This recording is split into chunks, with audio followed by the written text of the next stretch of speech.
আর যদি বলো তোমাদের ভোটে হয়েছে আসামের সার্টিফিকেট ছিঁড়ে ফেলে দিচ্ছি, ওই সার্টিফিকেট আমার হয়েছে আসামের সার্টিফিকেট ছিঁড়ে ফেলে দিচ্ছি, ওই সার্টিফিকেট আমার দরকার নেই, মানুষের চোখ দিয়ে পানি বেরোবে ও দরকার নেই, বলো আমি বাড়ি থেকে ছিঁড়ে ফেলে দেবো। ওই নটোরিয়াস ক্রিমিনালের বিরুদ্ধে ভোটটা আমাকে এই জন্যই দিয়েছে, ভাঙড়ের মানুষ শান্তি চায়, আমি কারো দায়িত্ব নেবো না তখন বলে দিলাম।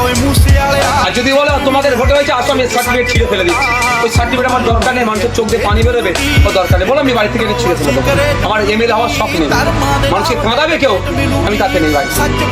আমার পরিবার আমাকে বড় ভাইজান তাড়িয়ে পাঠিয়েছে আজকে এখানে, আজকে আমার এখানে আসার কথা ছিল না, আমার অন্য প্রোগ্রাম ছিল, আমি ওই কাজ করতে পারবো না বলে দিচ্ছি। যদি যদি যদি মারের বদলা মারি হয়, চোখের বদলা চোর হয়, সব তো পৃথিবীতে একটা অন্ধ হয়ে যাবে। আজকে তোমার হাতে ক্ষমতা এসছে, তুমি পিটলে, কালকে পরশু তার হাত ক্ষমতা আসবে, সে পিটবে তোমাকে, মার তো চলতে থাকবে, মার বন্ধ করতে হবে না। আমি সাধারণ মানুষের উদ্দেশ্যে বলছি, কারো প্ররোচনায় পা দেবে না, পুলিশ তুলে নিয়ে চলে যাবে, আর নওশাদ তার পাশে তখন থাকবে না।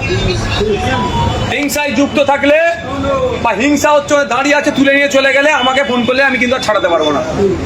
এমনি সময় আমার যত ছেলেকে গ্রেফতার করেছে আমি মালা পরিয়ে বাড়িতে পাঠিয়েছি, তাই তো, কিন্তু আমার ছেলের দোষ ছিল না, তাই আমি মালা পরিয়ে ঘরে ঢুকিয়েছি।